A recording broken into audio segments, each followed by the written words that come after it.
Good morning. This video is about Homeroom Guidance, Quarter 1, Module 1 for Grade 10 students, entitled Decoding the Secrets of Better Study Habits. Learning Objectives.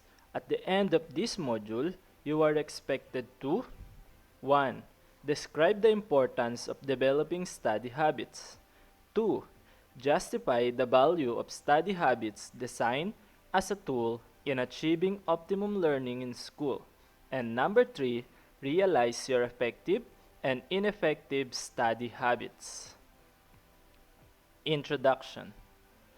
This is your last year in junior high school, and by now, you can already observe how you have been studying for the past 3 years. You have already developed certain patterns to accomplish the school tasks and requirements, including your exams, projects, paperworks, and many more. This module entails you to check how you have been doing your study habits and classify them as effective and ineffective based on your own experiences and practices. Let's start our journey. Let's try this. Recall and write a situation where you were so happy, proud, and satisfied with your school performance. It can be a high rating for a well-done project, wonderful performance task, group work, or even a high score in exams in the previous grade levels or quarters. Try to remember your feelings, reactions, and if there were simple celebrations or acts of joy you had.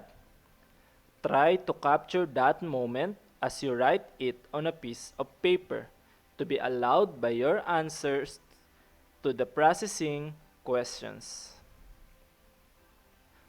These are the processing questions. Number 1. How did you feel after the activity? Number 2.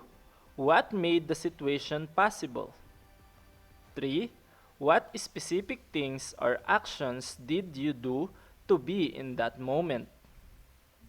Let's explore this. Now, let us have another activity to help you further discover the importance of having a good study habits or methods. Our activity is entitled Me and My Study Habits. There are ups and downs in a student's life. There are times that you get your desired grades and there are times that you feel you're not making it. In the past 9 or 10 years of schooling, try to reflect and write your personal study habits. Classify them as effective and ineffective based on your experiences. Make 2 columns on your piece of paper for your answers, like the one shown below. Write also your answers to the processing questions after. This is the table.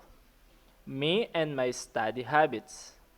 In the first column, you will list down the effective study habits of yours. Next, in the next column, ineffective study habits you are doing. Just enumerate the different effective and ineffective study habits here in this table. After you did the activity, here are the processing questions. 1. What were your considerations in classifying your study habits? 2. Do you still have those ineffective study habits with you today? And number 3. How do you intend to improve your effective study habits and overcome the ineffective ones?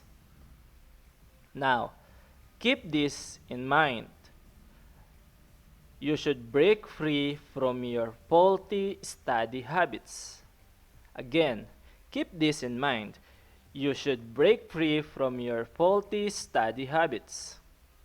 What are these faulty study habits that you might still have in the hope of changing it with a helpful one? Here are they. 1. studying for the sake of doing it. 2. Studying by impulse. 3. Studying long but still unproductive. 4. Organizing all requirements and tasks before you start doing them. 5. Dismissing things that you don't understand. 6. Having random notes and confusing learning space. Having a crunch time for the exams the next day. 8. Multitasking while studying. 9. Repeating the ineffective study habits and mistakes. These are some of the ineffective study habits that you might doing until now. Now, let's do this. You can do it.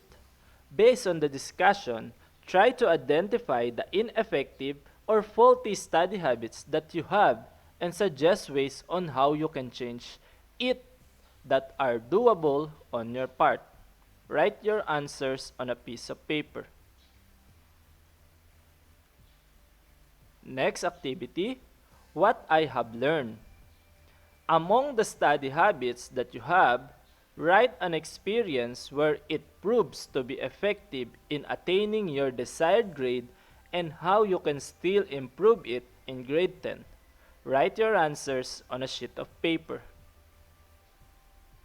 Now, let's share your thoughts and feelings. On a short bond paper, draw a symbol that you would remind you to become a better student this year. It could be something that will direct you to break the faulty study habits or gives you a motivation to pursue learning and finish your studies. Try to use coloring materials if available. Thank you for watching and for listening to our guide